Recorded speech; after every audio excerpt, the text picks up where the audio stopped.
created for a while in times like these. If a ubu senklo to drink water, you need to boil a little water for the baby, and there's none. Seposa, I recommend Lubia spring water. Manipo de Usa, pure and natural. Shark family ought to have bottles or at least one box of Lubia spring water for the hurricane season, because you cannot go and ask your neighbor for some water. Imempani. So go to Lubia spring water. Idiomadi, I must have my Lubia spring water as part of my hurricane supplies, because money to goga so ankaila. Shark bomata you leve, you took new long buida suvija you. So at least they can wash their face with Lubia spring water and shake water in their mouth. Glug, glug, glug. Get the fastest home internet on island from Digital Play with speeds 3 times faster than the competitor, plus over 60% savings. Pay only $89 monthly for 8 megabytes internet with Digital Play. Sign up with a sales representative in your community or call 616-1600 or 616-1700. Experience the fastest home internet with Digital Play. Digital terms and conditions apply. Yes. Thank you, Coolmet Studio. Me can't do it on the music, no. Yeah. You know the vibe show. Me got to sing to my baby girl. Yes, my girl, my girl. Why are you so beautiful? What did God think that he was doing? Yes, when he made you. My girl, my girl. Why are you so beautiful? Me can't just get you off my brain. Yeah, I mean I want to go insane. Alright, so this thing called love. Always take a time, always take a time. Things take a little time. And when me oh you baby girl, yeah, in a the bump and grind, you but always fun, enjoy every time. Because the love we have unstoppable. Can know baby girl, we untouchable. We untouchable. Hey. My girl, why are you so beautiful? What did God think that he was doing? Yes, when he made you. My girl, why are you so beautiful? Me can't just get you off my brain. Yeah, I mean I want to go insane. Alright, so you make me feel like we have to rub a dub in the tub. We contain so much love with every waking moment. I'm thinking. This episode of Health Vibes is brought to you by the brand you trust the most, Jolly's Pharmacy Limited, leading the way in healthcare. Introducing Jolly's Pharmacy, brand new website, www.jollies.dm. It's your time to jump the line. Shop now at jollies.dm and have your items delivered in the comfort of your office. No more standing in line. No need to use your lunch hour to shop. Hassle-free shopping, safe and secure. Jollies.dm features rush delivery, 1 hour. In-store pickup, regular delivery, 5 p.m. Cut-off time, 4 p.m. It's your time to jump the line. Visit us at www.jollies.dm. Jolly's Pharmacy, leading the way in healthcare. Jolly's Pharmacy presents a new and innovative radio program, Health Vibes. Health Vibes. Every Wednesday morning on Q95 FM. Health Vibes, hosted by Carlton Lando and Pearl Fontaine Butler. Health Vibes from 10:15 to 11 a.m. It's not just your average talk show. It's appealing and educational with a bit of humor. Real vibes on your health. Now, that's the vibe. Health Vibes on Q95. Every Wednesday from 10:15 to 11 a.m. with Pearl and Carlton. Tune in. Welcome to Health Vibes, Dominica's most foremost program on health, medicine, nutrition, and wellness, featuring the latest news on conventional and alternative medicine and healthcare. Now, here's your host, Carlton Lando, and co-host, Pearl Fontaine Butler.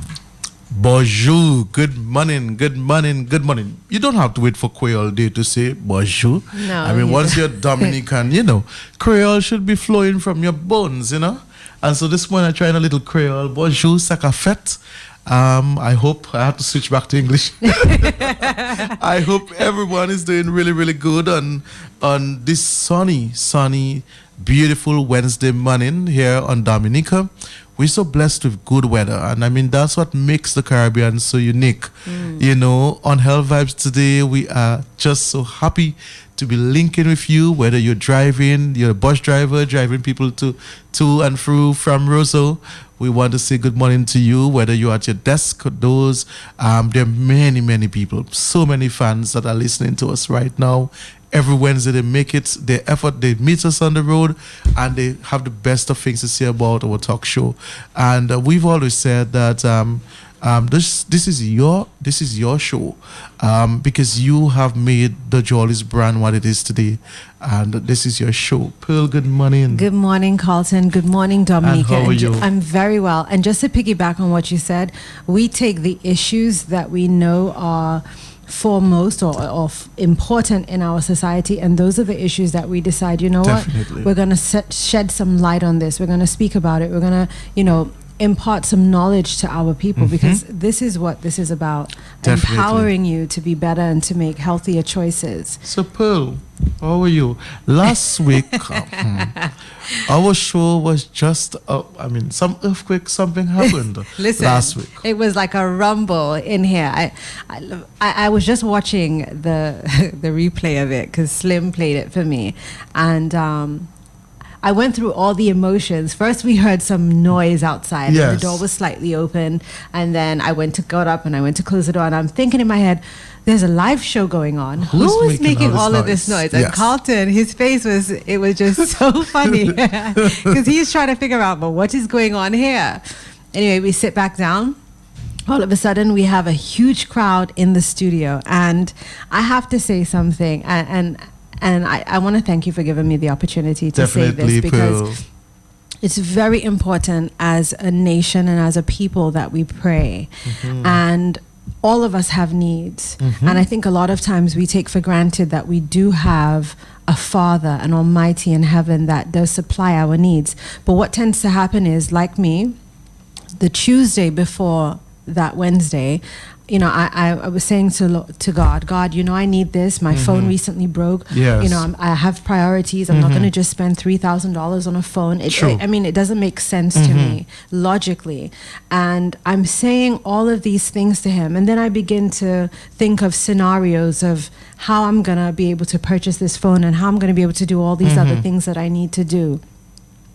And midway, I had to stop to say, Lord, I'm sorry, because if I truly acknowledge you to be the provider of all providers, I shouldn't be thinking of ways that I'm going to do Right. this. I should come to you and say, Lord, I need this. You know my needs. And just leave it like that. And leave it Yes. as that. But what we do is we take back what we ask So of, and we- we try we- to figure we- it out ourselves. So we're not really... Right, we're still doubting. doubting. We're not really having Right. faith. And I apologized, and I said, Lord, I never want to have to think of scenarios of ways I'm going to be able to help myself. I want to know that I can come to you, and that's it. And I'm just going to depend on you. And then I had a heart-to-heart with him. And the following day, I woke up. That Wednesday morning, I woke up and I said, you know what, Lord? I'm so thankful to be alive today. I don't want to ask you for anything, because I know that you're going to supply my needs. Not knowing what was going to happen. Yes. I had no idea. I had no idea. I was completely surprised.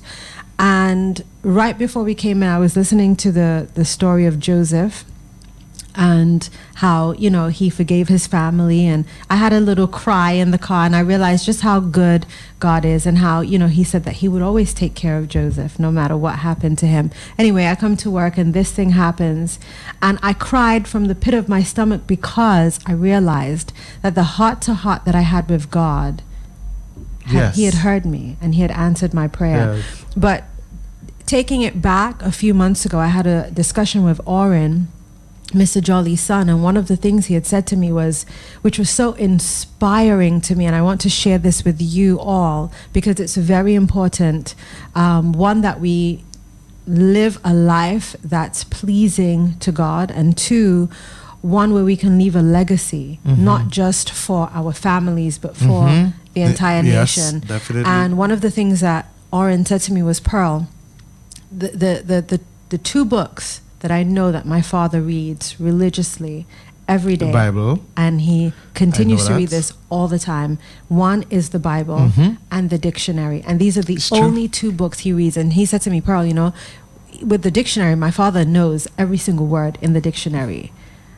And That's true. with the Bible, I mean, I've read many books, but sometimes we never focus on the Bible. And it's basic instructions before leaving earth. That's what the acronym stands for.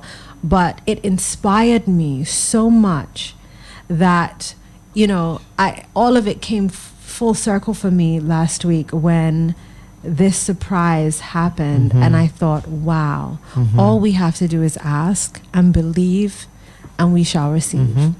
Because remember, I said to you immediately when, you know, this happened, I said, Pearl, this came from God. You I mean, did. just think of, you know, thousands of people who shopped at that institution every day at Cots, and your name, out of all the people's name that were in this barrel or whatever, bag, whatever it is, your name was selected. And can I tell you something? I went in there and I had no idea that there was a challenge going on. I didn't sign anything. I just took my receipt and went home, and my name was automatically input into this challenge. And it was, I mean, listen, it was a Scotch challenge, yes, in the natural world, in the physical, but spiritually, it was God's favor had been extended to me. Right. And it touched me to my innermost being, because I went home and I cried literally all day because I could not. I mean, I was in such awe of what had just happened, and I still continue to think, oh my God, this is not real. Yeah. Like, really? Like, just like that? Yeah. It was amazing. But enough about me. Today is somebody's birthday, Dominica. And join me as I wish my partner here a huge happy birthday. So happy birthday, Carlton. Thank you very much, Pearl. And I wish you God's richest blessings. I appreciate that. Of course, of course. So we are going to celebrate his birthday today while we're on air. So to join our live streaming, you can go to our website, www.q95.da.com, and click on the YouTube video stream. You can call us up on 449-3095, 449-3096, 449-3097, or 616-4257, or on the overseas line 305-432-9624. So we're going to get straight into news. Definitely. Topping the news this morning, the WHO revises sex guidelines for Zika prevention. The World Health Organization has strengthened its guidelines for Zika due to fears that the virus may persist in bodily fluids for longer than previously thought. The WHO advised couples to use barrier contraception or abstain from sexual contact for at least 8 weeks after returning from an area with ongoing Zika virus transmission. This is double its previous guideline of 4 weeks. For men who have symptoms of the Zika virus, the WHO advises them to abstain from sex or use barrier contraception for 6 months over concerns that the virus could persist in semen. And for women who have symptoms of the Zika virus, the recommended period is 8 weeks. Carlton, what are your thoughts? And given what we know, do you think these guidelines are extreme? I don't think they are. I think it's important that we follow the experts. They have been, when you think of WHO, we're thinking of, scientific research and, intense surveillance that has been done. They're looking at the demographics in terms of the epidemiology of the disease, and I believe that it's important that we must take those guidelines seriously. We know that the Zika virus, what is so unique about Zika is that it is so much more subtle than that of chikungunya. When chikungunya is like every other person had pains and they had the rash and they had, all of the other symptoms. With Zika, we find that the pains are a bit milder. The rashes even seem to be a bit milder, but look at the other ramifications that it is causing, particularly with pregnant women, and now we're talking about it can be transmitted via sexual contact as well. When we talk about the contraceptive barriers, we're referring more or less to condom, condoms usage during sex. And so even for us, Zika is spreading quite rapidly. There are many people who have not necessarily gone to the healthcare provider to get a confirmed diagnosis, and they because of the literature they have read, they kind of self-diagnose themselves based on sort of symptoms that they have, and then they say that they have Zika, and we take 2 days or so from work and just stay home and relax a bit. But it's a very interesting article that you've read, and I do believe that we should all be cognizant of the statistics and the information that the World Health Organization is disseminating. Great. Next up, syphilis, gonorrhea cases up among all ages in Canada. Sexually transmitted infections such as syphilis and resistant gonorrhea have public health officials and staff at Canadian nursing homes and retirement communities taking note. The Public Health Agency of Canada said reported rates of chlamydia, gonorrhea, and syphilis have been steadily rising since the late 1990s. Young Canadians continue to have the highest reported rates of infections, but increasing numbers are occurring among middle-aged and older adults.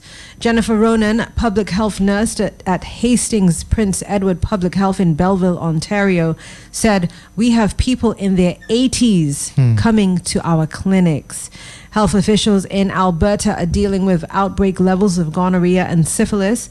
Syphilis is on the rise in Manitoba, and Ontario reported a 30% increase in gonorrhea cases from 2013 to 2015, with 5,932 cases last year. Ontario also had 1,055 cases of syphilis in 2015 and 39,022 cases of chlamydia. Carlton, this is obviously quite serious. What are your thoughts? And as a pharmacist, what advice would you give to the general public in Dominica in terms of safeguarding themselves and taking precaution? Reading this news article, it just brought my mind to a story that I heard on Caribbean Newsline last week, that there were huge concerns over sexually transmitted diseases among school children in Grenada.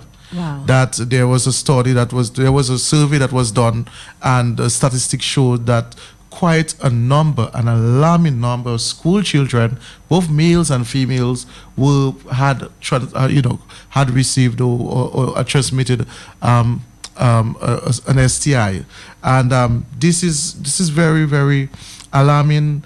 I mean, we are seeing cases of those diseases right here in Dominica. They're not strange to us.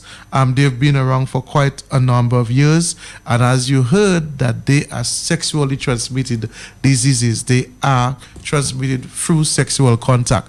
And when we talk about sexual contact, we are not merely talking only about penetration, but even oral sex, heavy petting, even kissing, you can actually contract some of those STIs. Particularly chlamydia is usually asymptomatic in men.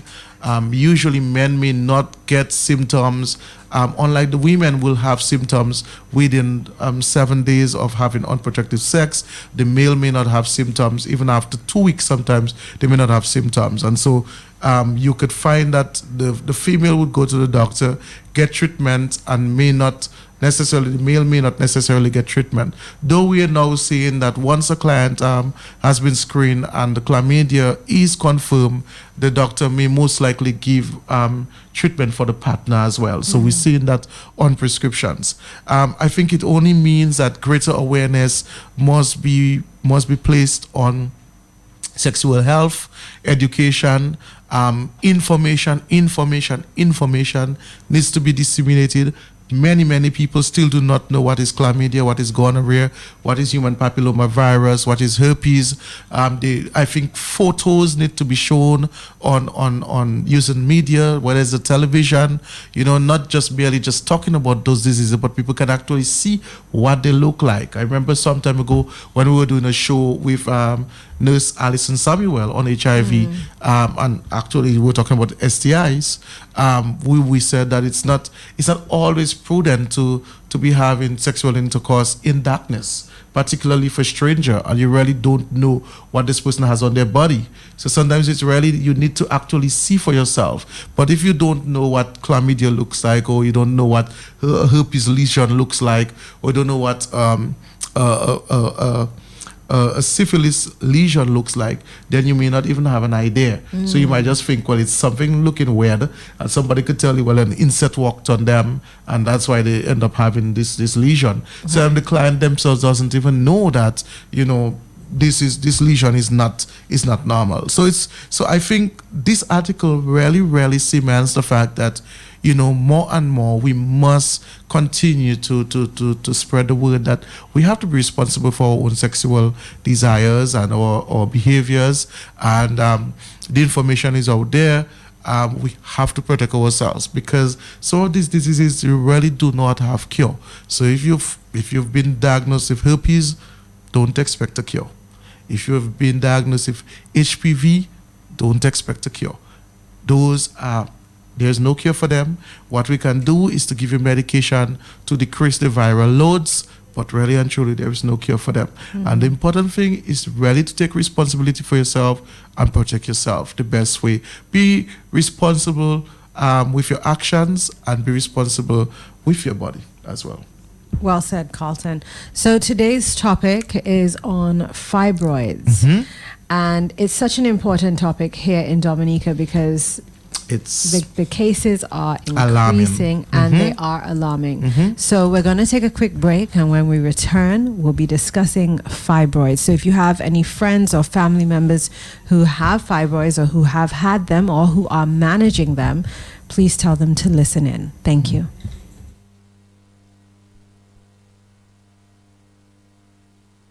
At Johnny's Pharmacy, your health and wellness is our passion. No wonder Johnny's Pharmacy provides the widest variety of the highest quality vitamin supplements and remedies for your lifestyle activity and nutritional needs. Take care of your body. Get the multivitamins advantage supply to enhance, promote, improve, repair, and revitalize your body. Johnny's for the complete line of preventative and curative health supplies and tonics. Rejuvenate with men's and women's one-a-day tablets. Boost concentration. Tricentrum Silver and omega-3s to build your immune and nervous system functions, strengthen your cardiovascular system, boost bone health. For stamina, get all your natural balanced megavites herbal supplements, men's daily formula for sexual energy and function, soap palmetto plus supplements to soothe joint pain. Feel like a dynamo, get up and go, catch back your mojo at Jolly's, Dominica's principal healthcare pharmacy. Why? Because you deserve more from a drugstore.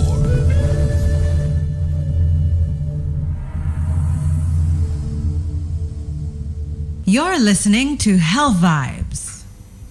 So good morning, we're back, and today's discussion is going to be on fibroids. We do have a caller, so good morning, caller. Good morning, caller. Sir. Good morning. How is everybody? We're doing good. you. Thank you. Okay, I just called to let you know today is not Carlton's birthday alone. It's my husband, Okay. Augustus Alfred from Girodel. Okay. So when Carlton is celebrating, I'm going to send him down to him.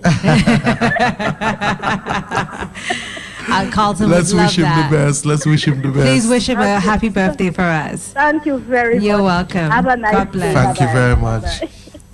So, Carlton, we chose fibroids today, obviously, because of what we know. The rates of fibroids are increasing. For me, personally, I wanted to discuss it because I do have a family member who is dealing with that at the moment. And I felt it was something that a lot of women in Dominica are experiencing this, and even speaking to a few doctors off the record, they some of the things that they were saying to me was just so I mean, listen, I was speechless because a lot of times the things that we take for granted are the things that are affecting our systems.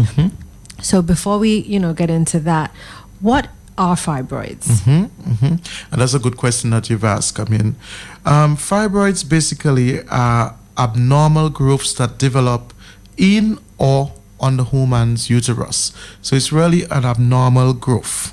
Sometimes these tumors, they're called tumors, and when we hear tumors, it doesn't mean cancer. Right. A lot of times people hear tumors and they're frightened, all right?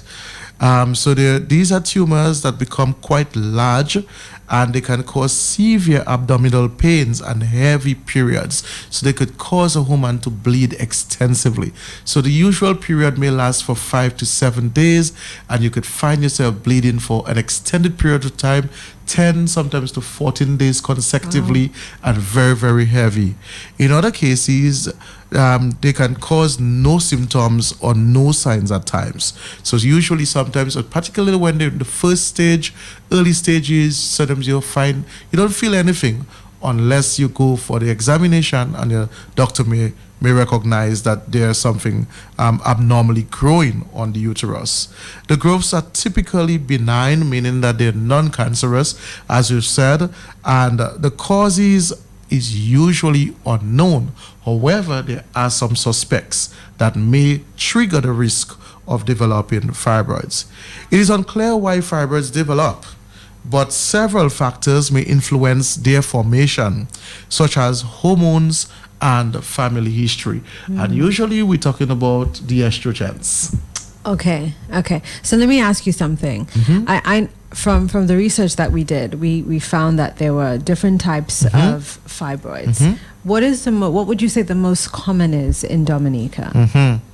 And that's a good question too.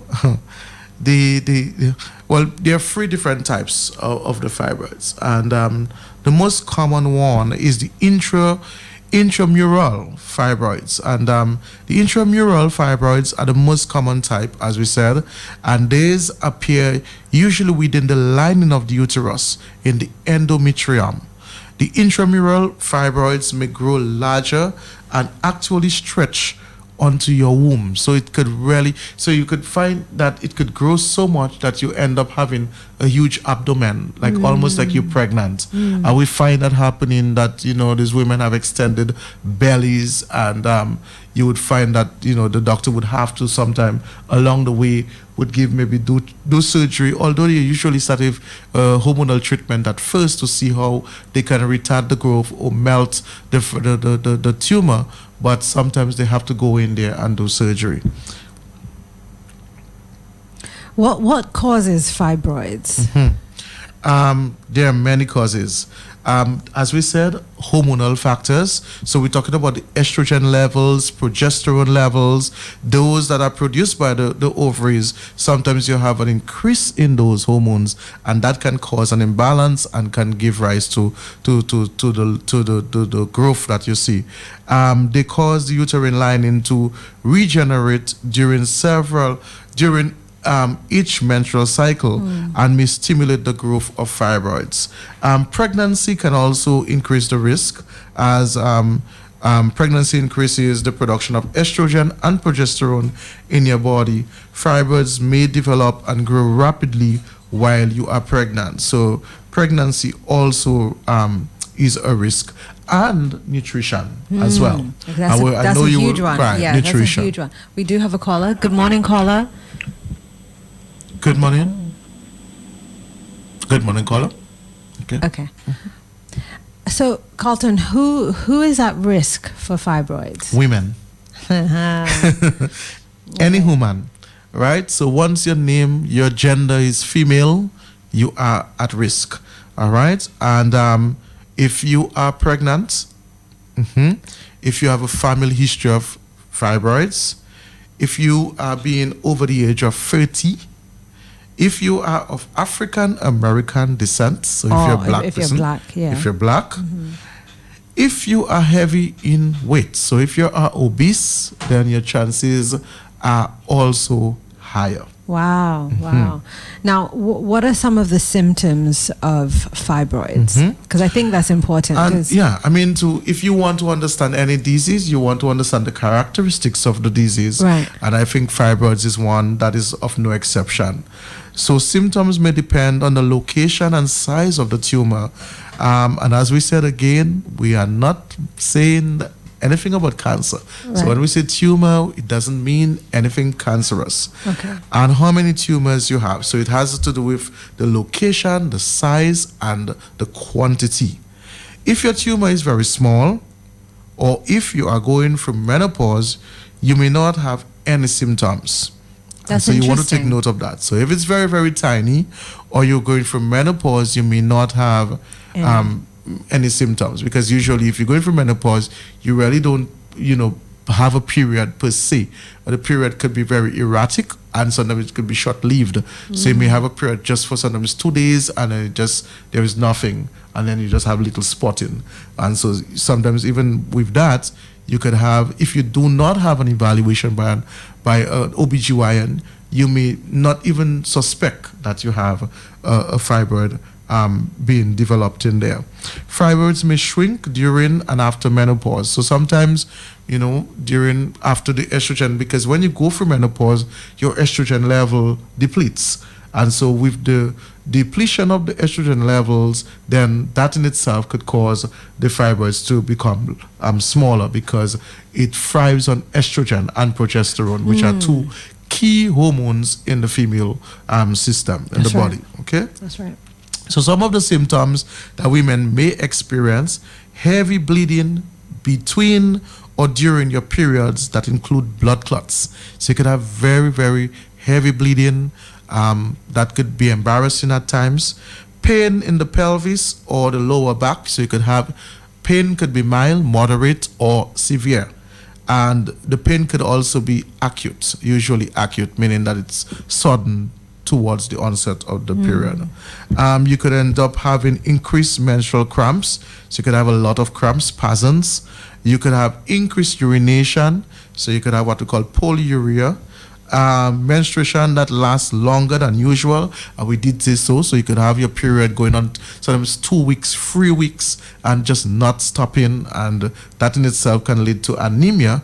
And so, you definitely want to see your doctor if this is occurring. You could end up having pressure or fullness in your lower abdomen. So you could just feel your bloating, your belly just a bit extended, and it's full, and it's, just have a bit embarrassed and sluggish.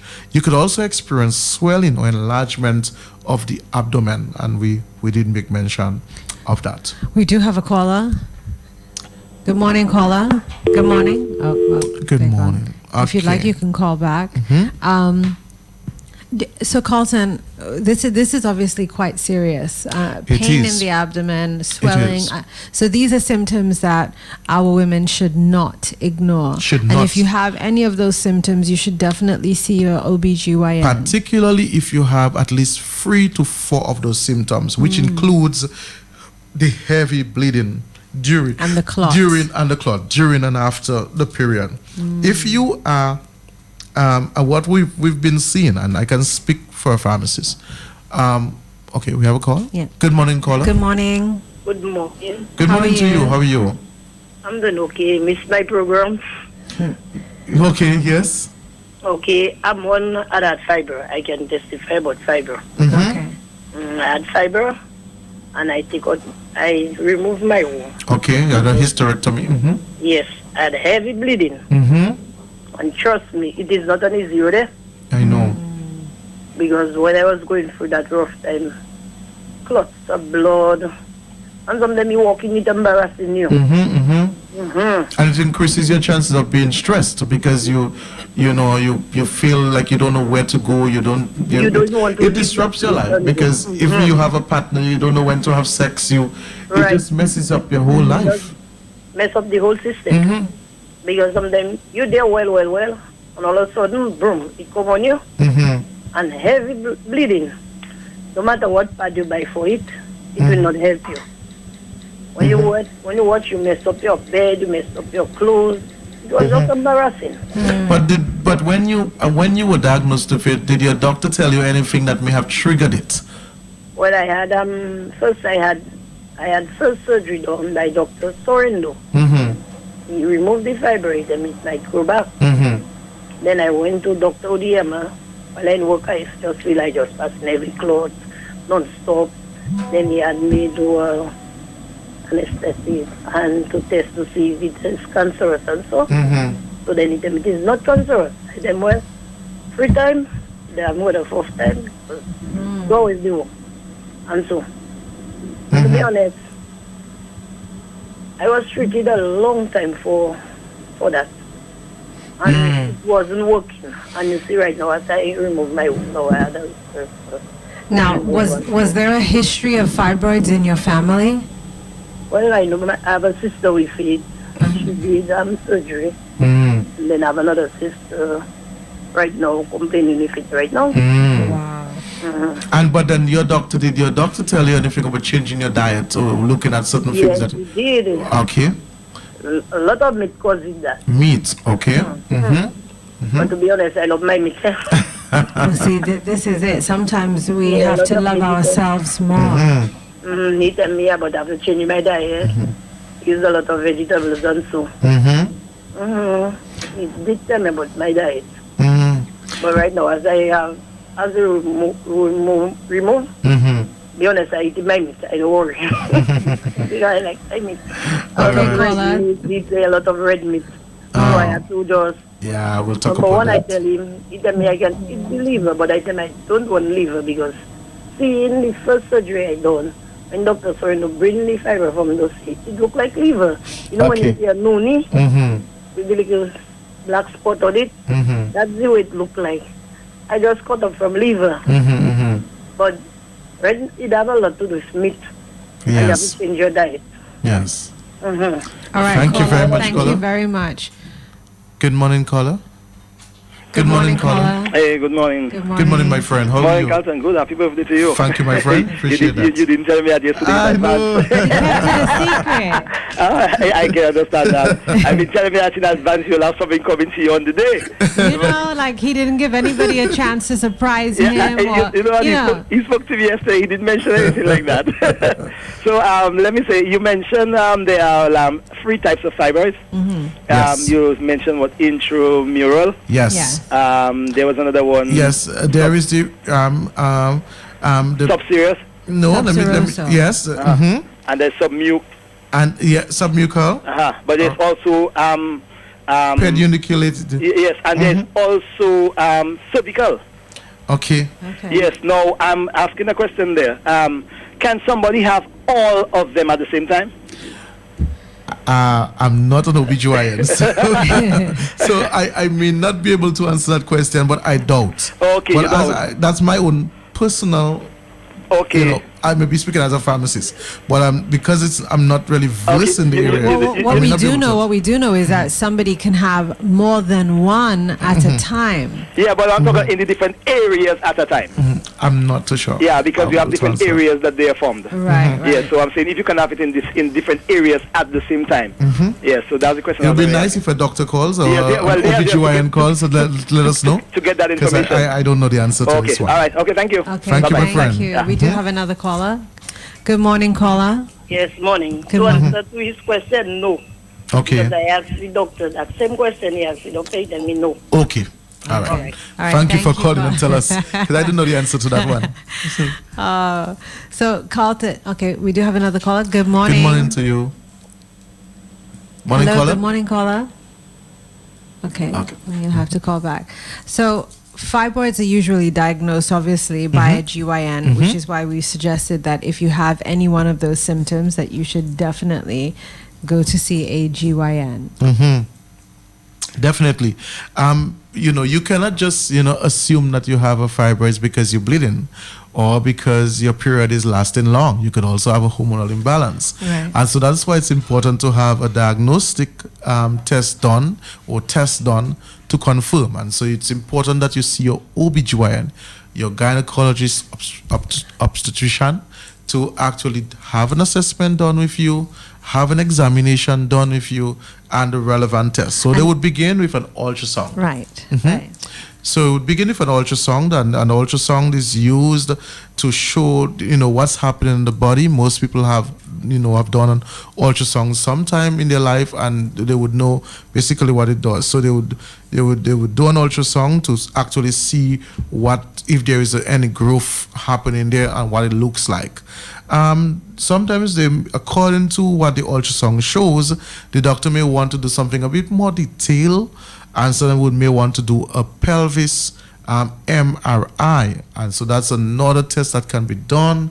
And this one is a little more, it's a little more intricate, but it's at the same time it's more confirmative in terms of a diagnosis, because this would actually pick out if there is any abnormalities, if there is any type of cancerous cells, if there is any metastasis. So for example, if there seems to be a cancer setting up and it seems to be spreading, or it has spread, the MRI would show that as well. Okay, great. So how are fibroids treated? What kinds of medication would they be on? We said that earlier on. We normally, sometimes what we recognize happens is that usually once the client is diagnosed, the doctor may begin with hormonal treatment. Yes, it's true that the disease is caused by hormones, but we also use hormonal treatments. Like birth controls can be used at times. So then they use other types of hormonal medications to help to shrink the growth, retard the growth, stop the growth of, and not just the growth, but multiplication of the tumor or the fibroids. Doctors may also use painkillers like anti-inflammatory agents like ibuprofen, Aleve, naproxen, diclofenac. These types of drugs can also be used to suppress inflammation and pain, as it's pain and inflammation is huge symptoms or complications that could occur with the problem, and then they would use those types of painkillers to help you to be more comfortable. Caller, good morning. Good morning. Hello, good morning. Morning to you. How are you? Good, interesting program. Thank you very much. Okay. A lady call and talk about it. Looks like a piece of liver. Yes. And she saw it because of the surgery. You don't even have to have surgery to see it. It's the same liver. It looks like a liver. But you can pass it out. Have you heard of anybody who said they pass it out? They pass out a fibroid. Yes, I have heard of that. Yes. I have heard of that. That is true. And you pass it out by, there's a tea called Golden Seal. And a Golden Seal? It have it somewhere here, but to get it here, it's normally mixed with other herbs. Echinacea. They normally mix it with echinacea. But Golden Seal, it's a powerful thing for that. Very, very good. It's very expensive, but it works perfect. Okay. We sell Golden Seal. Oh, the pure form? We sell it in capsules. Oh, do you have the tea bag? No, we don't have the tea bags right now. Oh, okay, then Golden Seal, I would advise anybody to try it. Okay, then. Okay, bye-bye. Thank you. Thank you for that. Listen, I am so proud of our callers. Like you said in the beginning, this is their show, right? Yes. And I love when they call up and they give the experience and the information. It's so fascinating. Good morning, caller. Yes, Carlton, you talk about, first thing they do, they test to see it's cancerous, Yeah, I know. Okay. So we mentioned that. Yes, it's the first test you to see if it's cancerous. So they do a biopsy, a small biopsy. How far is the stage of your fiber be? So they make you the surgery and so. Yes. So if it's cancerous, you have a poor chance.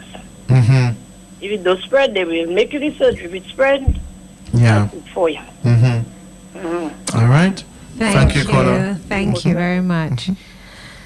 And surgery. Sometimes, as the caller said, particularly if it's non-malignant, non-cancer causing, then they would decide to do a surgery. The surgery is to remove very large or multiple growths, all right, that the doctor may see. And the whole aim is to, women have said sometimes they have fibroids up to 8 pounds and 9 pounds inside of them. When it's taken off, huge difference. You'd Yeah, swear it's the a person huge had, relief as the well. person had some type of what do you call that, gastric bypass surgery to make them get small. You know, they just become, you know, themselves again, rejuvenated, because you would expect that excess weight, this mass, to slow you down. And like you said, it causes stress because obviously Of you're worrying course. about Yes. it. And it's draining you. It's draining you. Yeah. You know, so you're always tired. You feel like you have absolutely no energy, and already and you're stressed out about it, making it even, you know, worse. I would like to refer back to one of our last callers who called to say that, you know, the doctor did advise her not to eat any meat. And, you know, she couldn't stop eating it. But I want to say that food plays an extremely important role here. And long before prescription drugs, food was one of the foremost methods of healing. That's true. Millennia ago, it was Hippocrates who said, "Let food be thy medicine and medicine be thy food." And this approach is finally coming full circle as more research emerges within the field of nutrition. Proper nutrition has been linked to reducing the risk of chronic disease, and this is like diabetes and things like that. And uterine fibroids are no exception. Fibroids are believed to be a hormone-related disease. Therefore, consuming foods that impact hormone levels are thought to pose a risk. And some of what I spoke to a few doctors off the record, and some of what they were saying to me was, a lot of their patients don't listen, so they would advise them to change their diet, and they're not listening. So what they're doing is, instead, they're feeding the fibroids. They're feeding the growth of the fibroid, and then they wonder why the fibroids continue to grow. And even sometimes when they would have had surgery, it comes back because they never made changes. Right, and it's almost like if you have parasites. Remember, we spoke about this with Nona Lawrence. What we tend to do is feed the parasites. So while we think that we're just eating, you know, true, we're feeding. We're losing out on the nutrition, the nutrients, and the parasites are getting all of it. So what we're doing instead is feeding the fibroids. Another thing that one doctor said to me, which was, you know, quite surprising, and I'm going to be very cautious with what I say and how I say it, and I'm not going to name any businesses, or the doctor. But what they did say to me was that prior to the introduction of fast food in Dominica, fibroids were not at an all-time high. And we continue to consume foods that do not feed our bodies, do not give us any energy, and what it's doing is it's creating a lot of issues. And as you rightfully said, a lot of times if we're obese, and if you did a BMI, you would know whether you're obese or whether you're borderline obese, and sometimes you don't even have to look that big. Your weight versus your height says it all. And I think that we need to really pay attention to this. I had a conversation today for Youth Camera Action, and we talked about body image, and it's so important, even relating to fibroids. A lot of times we eat because we want to look a certain way. And one of the things that I said was, this body dissatisfaction, or the way we treat ourselves, this lack of self-love, has a lot to do with the issues that are manifesting within our bodies. And it's noted in mental illness documents that researchers showed that body dissatisfaction is a number one cause of a lot of illnesses among women. You know, I'm really, you know, you're talking, and I'm just, you know, because like we do the Jolly's National Clinic, and we go out throughout the island, we screen people, we do screenings at companies, and more the statistics are showing that many people are deprived of good nutritional balance. We recognize that the foods that we eat is hugely 75-80% carbohydrates. People consume very little legumes, very little fiber, right? So carbohydrates is all-time high, and this is one of the foods, and the carbohydrates and the meats. So, and when we talk about meats, we talk about estrogen, particularly in the chicken, you know, and in the beef, right? High levels of estrogen, and those are the same foods that come back and haunt us. And when we talk about haunt us, we're not just talking about its impact on the body, the physiology, but the impact on our pockets, because you have to do a surgery that's like $6,000. You will have to be on medications. That's another couple of maybe hundreds of dollars for the rest of your life. So there's a lot of complications that it can lead to. And so that's why it's important that we must have a nutritional diet. We have to look at our fat content. We have to look at our portions. We have to look at the frequency as to what we eat. How often do we like that? So yes, today you had something that was classified as fast food, and it tastes nice, and it was like a little treat to yourself. But is this something you're going to have every day for lunch? Or every week? Every week. Right. So you have to begin to balance. One of the foods, though, Pearl, that the research has shown, based on all what we did, was foods that are very high in fiber are shown to be extremely beneficial for people who are experiencing fiber problems. So you can eat like fruits, vegetables, whole grains. This will bulk up your stool and help ease bloating and constipation, often associated with fibroids. It also supports the excretion of excess estrogen, and that's important. Also whole grains, they're a good source of B vitamins, a class of nutrients the liver needs to convert estrogen to its weaker form, estriol. And I loved that. Right. I loved that information because it's important. So once estrogen is converted to estriol has little effect on the uterus, which may help reduce the risk of fibroid development. So we're going to name some foods that you should avoid if you have fibroids on the uterus. Carlton? So the saturated fats. You definitely want to reduce your sausages, your bacons, your egg yolks. You want to reduce that, the snacks, the cookies, the pastries, all these fatty foods, and high carbohydrate foods. You definitely want to reduce that. Red meats. We've been talking a lot about red meats at our Jolly's National Clinic, particularly with the men, because it also has effects on the prostate glands and gout. And we find gout affecting more men than women. So red meat, because red meat produces purine, which is the culprit causing the gout. So red meat as well can also increases your chances of developing fibroids. High-fat dairy products. Women with fibroid tumors are encouraged to limit consumption of high-fat dairy products such as whole milk, cream, and butter. These products are often high in added hormones that can feed your tumors. So what you can do is opt for organic or hormone-free products for your dairy consumption. And listen, eating a well-balanced diet or deciding to change is not easy. It's not Remember easy. You went through the transition. I went through the transition with gluten. Okay, so I had to stop eating bread and crackers and all this thing. All of that. And let me tell you something. It's like you have withdrawal symptoms. Okay, and I'm not on drugs or anything, but if you're accustomed to eating these things for 20-something years, when it comes to just completely going cold turkey, it's difficult. It's like you have to wrap your mind around this. It's not easy. Also, caffeine-laden beverages. Beverages containing caffeine are on the list of foods to avoid when you have fibroids. Okay, so stay away from caffeinated sodas, tea, chocolate, and coffee. Highly salted foods.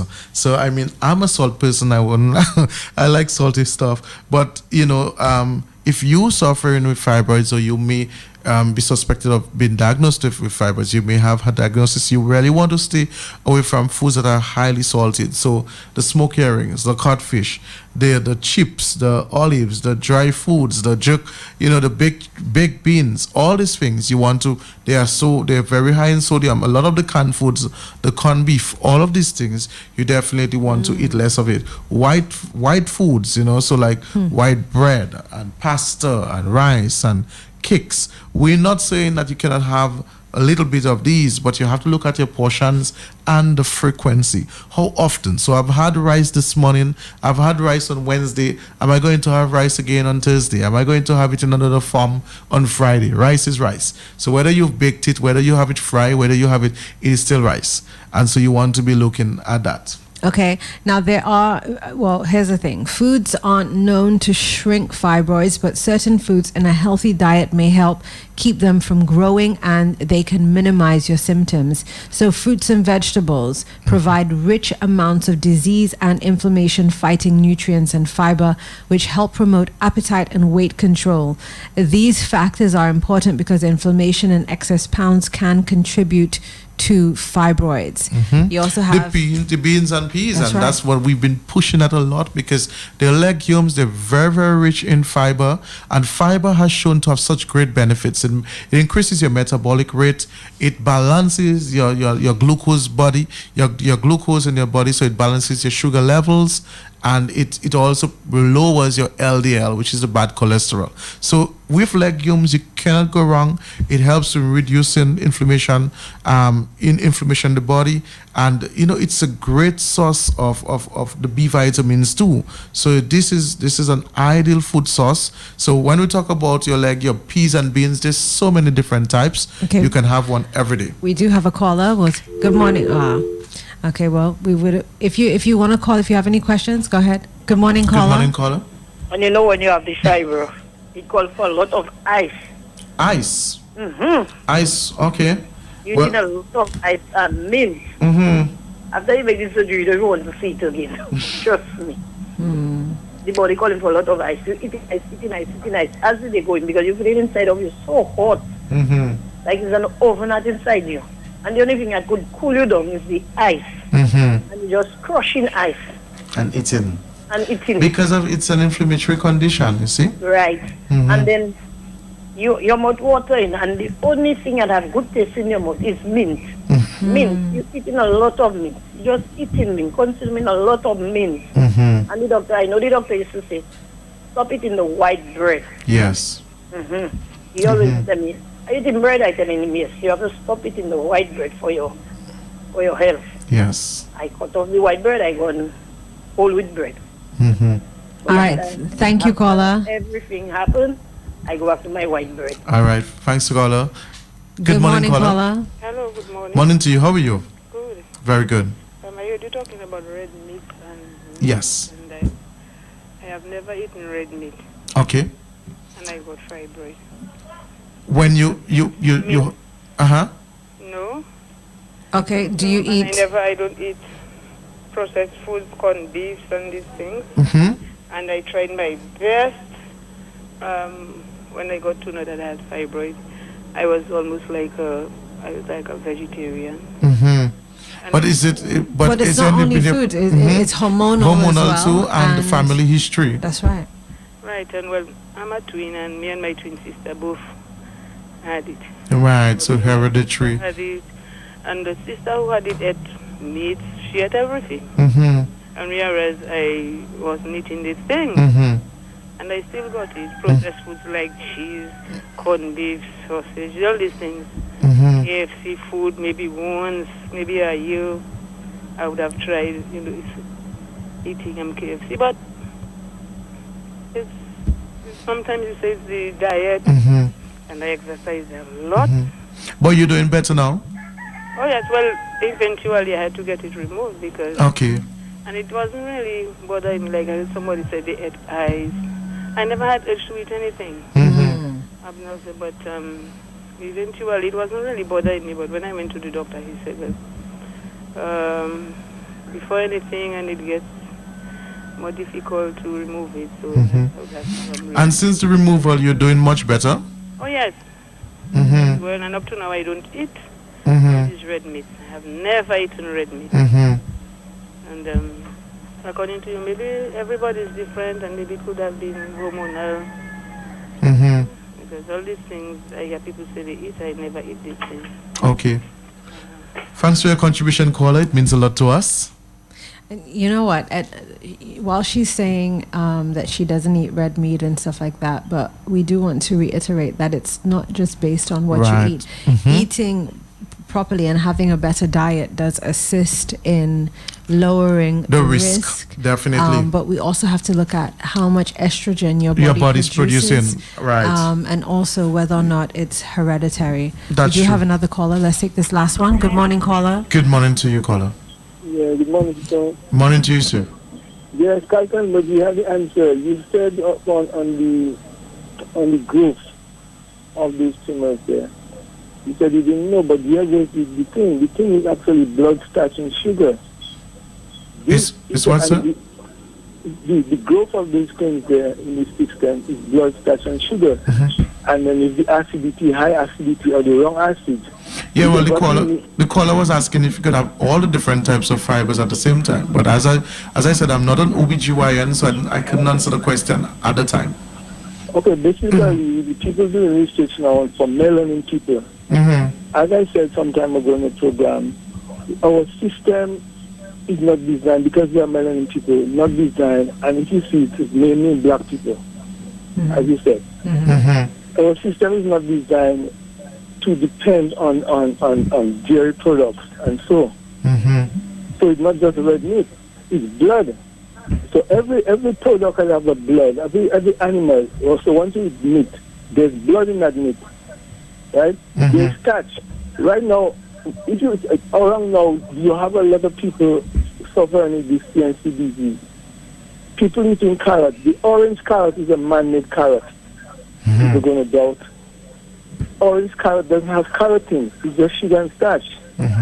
So it's not all legumes. Orange carrot is sugar and starch. The original color of carrot was never orange. Man played this carrot and they made their own carrot. The Dutch, that's why it's orange. So as long as we could keep, as you said, the high carbohydrates from our system, the high starch, the high sugar, high acidity, or the wrong acids in our body, blood, starch, sugar, and the acids, we have to get our amino acids. You know, most of the times we get the amino acids from soil-based minerals. Yes. That is why a melanin person is supposed to actually depend on soil-based minerals for his diet. You see? Yes. So most of the man-made products, we have to stay away from the lab products. We have to go to more wild foods. So you seem like we need to have a huge workshop on foods, organic foods, and why they're needed. Have a show on that specifically. Because we're just looking at what you said, and they're saying that carrot, the original color for carrots was purple. Purple, white, red. It's like reddish, and now it's orange, and you. Right. So Irish potato was a man-made thing by the people of Ireland. When they went through a famine, they got the potato from Peru. Peru was one of the places. The Aztec were the people involved in potato. As you know, the Aztecs long ago, they live 100 and something years. Now, these Spanish people, most of them now, because they eat like Caucasian people, their lifespan has shortened. Right? So, because we forget our food. The Caucasians have a different food because they never had the wild. Right? They say they accuse us of living in caves. They're the ones who live in caves. The black man, the melanin man rather, lives in the wild. Right? So our food have to come from the wild. Our food have to come from a soil base. And that is the problem. There are people, as I said, doing research on that. Black people right now, melanin people doing research. I hate to say black or white. Yes. Because we're not black people. We are never black people. This black thing came up as a derogatory thing to make us divide ourselves. We divide ourselves a good while now based on complexion of skin. But there's never such thing as black people. Okay. Well, caller, we really have to wrap up. We are way above our time. We're 11:07. We're supposed to end at 11 o'clock. I can guarantee you that we will be talking about foods, organic foods, in a subsequent show. I think it's an opportune, relevant topic that needs to be explored. And I would love you to call and give further information to us when we explore that relevant topic. To all our callers, let me say thank you for calling. You are what makes this show great and popular. To my co-host Pearl for being such a great addition to Jollies and to what we do. We are very happy to be bringing the show to you each week on exploring relevant topics that will bring change, effective change. And one of the things I want you to remember as I go is that you don't want to just aim to be healthy, but you want to aim to be for wellness. And then once you can maintain that wellness, which becomes a lifestyle, then your life expectancy should be increased. All right, so aim for wellness, that you can definitely enhance your life expectancy. As I go out, be positive, think positive, and live positive. That's Bye-bye. right. Bye.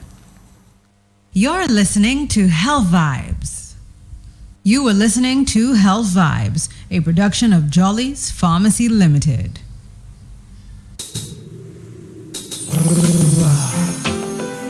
Yes. Thank you, Coolmet Studio. Me can't do it on the music, no. Yeah. You know the vibe show. Me got to sing to my baby girl. Yes, my girl, my girl. Why are you so beautiful? What did God think that he was doing?